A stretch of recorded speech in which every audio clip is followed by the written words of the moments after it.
November 3rd, 1971. West 48th Street, Manhattan. Manny's Music Store. Vintage guitars lined the walls floor to ceiling, each one behind glass, each one lit like something that had to be earned before it could be touched. The room smelled of rosewood and old polish. Tuesday morning. Quiet enough that footsteps on the hardwood sounded deliberate. George Harrison walked in alone. No bodyguard. No publicist. Dark corduroy jacket, faded jeans, a cream shirt open at the collar. Hair past his ears, mustache thick and untrimmed. Nothing about the way he moved announced who he was. 28 years old, fresh off All Things Must Pass, the most celebrated post-Beatles record ever made, and he looked like a man who had wandered in off the street. He stopped at the center display case. Inside, beneath a single warm spotlight, sat a 1954 Gibson ES 175 archtop, sunburst finish, gold hardware, frets worn smooth where decades of real playing had marked them. A small handwritten card, $75,000. Harrison leaned close and studied it. The store manager stepped out from behind the counter. Robert Crane, 44 years old. Broad, certain, 20 years of authority about which customers belonged where on his floor. He looked Harrison up and down once, corduroy jacket, no watch, no jewelry, and said it without breaking stride. That one isn't for browsers. Serious instrument. Serious money. Back walls more your speed. The teenage clerk near the door went completely still. The store fell quiet.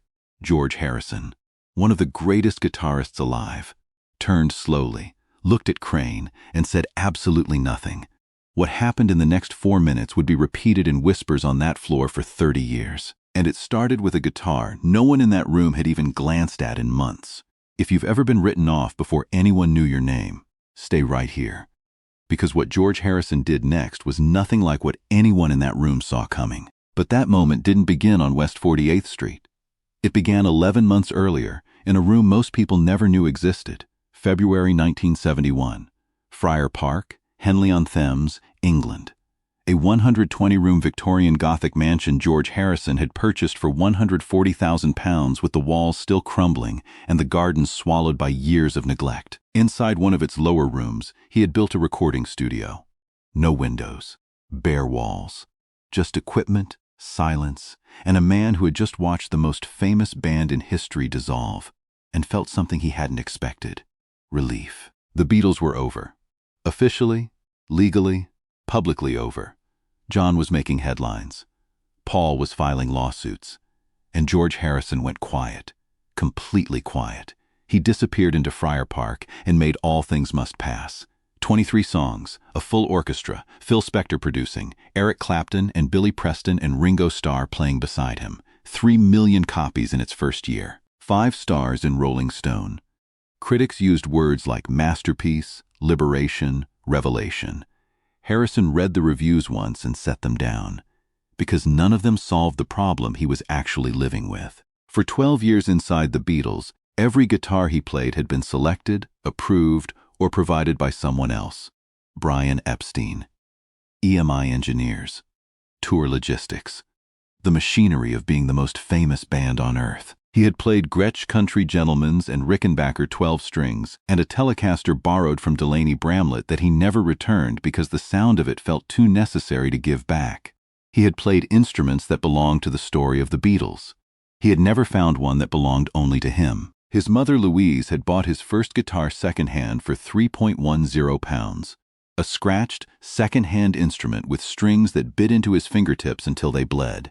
He had played it for hours every evening in their terraced house in Liverpool because the sound it made felt more honest than anything else in his life at 13 years old. He wanted that feeling again. Not a stage guitar, not a recording instrument chosen by committee. Something that spoke the moment he touched it, the way that first one had.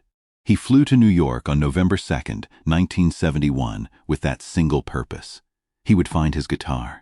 He had no idea that finding it would first require surviving something that would cut him to the bone. Robert Crane had worked the floor at Manny's since 1959. 12 years before Harrison walked through that door, Crane had been a young man himself, learning the weight of a pre-war Martin, memorizing the tonal difference between a 52 Telecaster and a 54, developing the particular instinct that separated a serious dealer from a man who simply sold things. He had sold instruments to jazz legends, session musicians, and teenagers who would go on to be famous. He knew vintage guitars the way a surgeon knows anatomy, not from textbooks, but from years of putting his hands on the real thing until the knowledge became instinct. He was also, by every account from the people who worked alongside him, a man who formed judgments quickly and revised them almost never. When Harrison stepped through the door that Tuesday morning, Crane watched him from behind the counter without moving. He saw a young man in a corduroy jacket, no watch, no jewelry, no assistant hovering at his shoulder, no appointment. No phone call ahead of time the way serious collectors always called ahead. The man moved slowly, looking at the cases without the focused hunger of someone who knew exactly what they were searching for. Just browsing. Crane had seen 1,000 browsers. They touched everything and bought nothing and left the cases smudged. The ES-175 in the center case was Manny's most valuable instrument. A 1954 archtop in near-original condition, sourced from the estate of a private jazz collector in Chicago who had kept it in a humidity-controlled room for 18 years. It was not a guitar that got unlocked for browsers. Crane stepped out from behind the counter and delivered his assessment in the tone of a man who believed he was being helpful. Harrison turned and looked at him. Not with anger, not with wounded pride.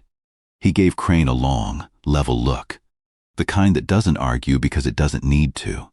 Then he turned back to the case and asked, quietly, to see the guitar anyway. Something shifted in the room.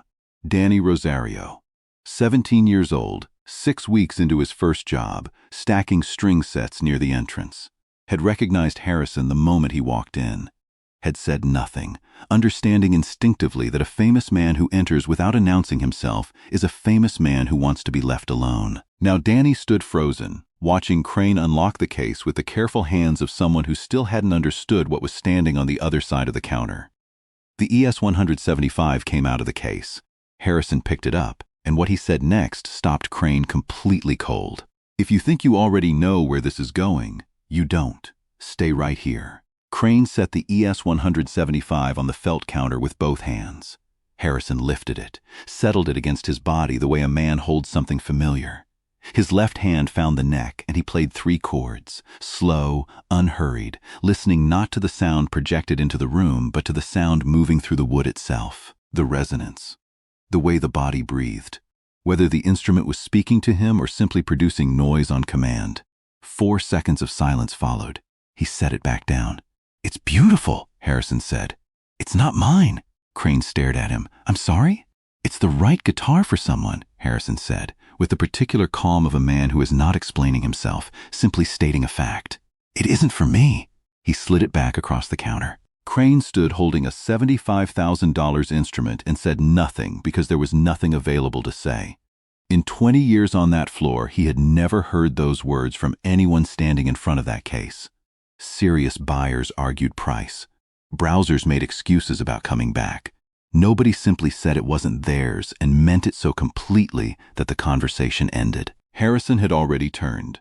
Not toward the back wall Crane had pointed him to earlier. Not toward any of the lit cases or the displayed instruments or anything with a spotlight or a handwritten provenance card. His eye had moved to the far left corner of the room, the dim area where instruments that hadn't sold in months leaned against the wall without ceremony. No display lighting, no felt backing, no glass between them and the dust. He walked toward it without asking permission. Between a battered Telecaster with a cracked pickguard and a mandolin waiting for a neck repair that might never come, a guitar leaned at a careless angle against the bare wall. A 1957 Gibson L5 archtop, blonde finish aged to the color of old honey. Body dusty, tuning pegs tarnished to deep bronze. A length of brown twine looped around the headstock where a strap button had gone missing. No price card facing outward. No light finding it. Nothing about it asked to be noticed. Harrison picked it up. Danny Rosario said afterward that the moment Harrison's hands touched that guitar, something changed in the room that he could feel but not describe. Not the atmosphere. Something quieter than that.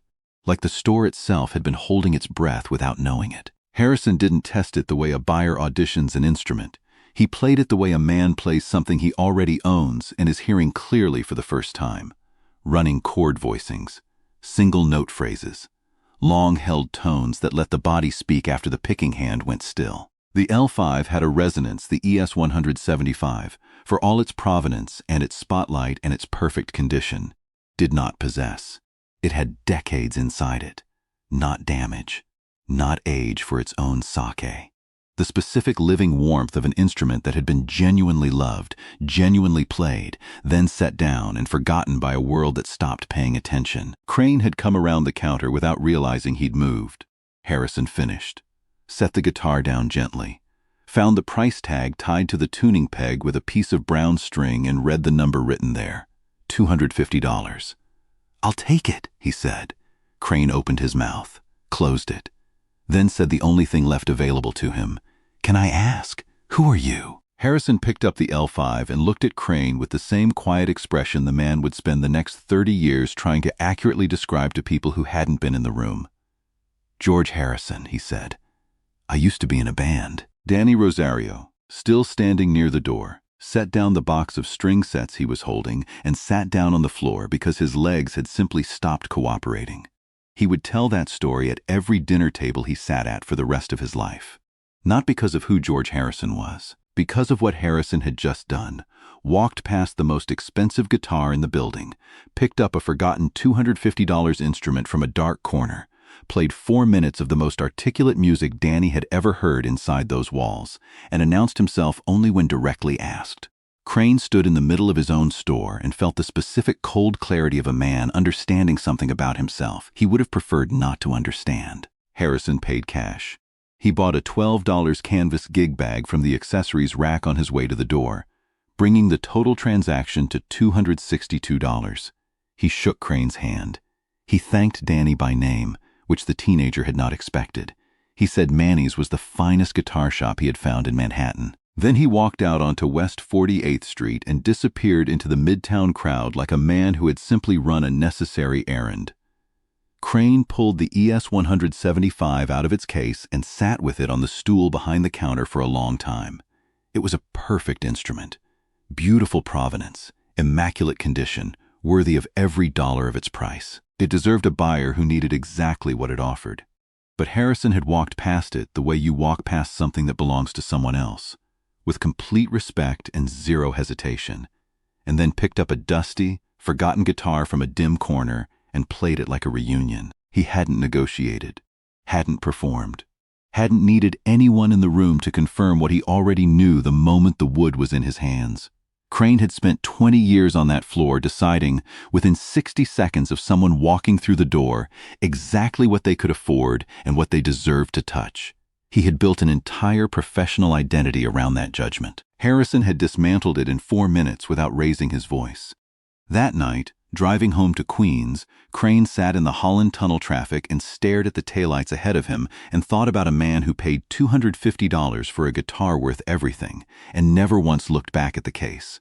But the story of that $250 guitar was only just beginning. And what Harrison discovered about where it had been would stop him completely cold.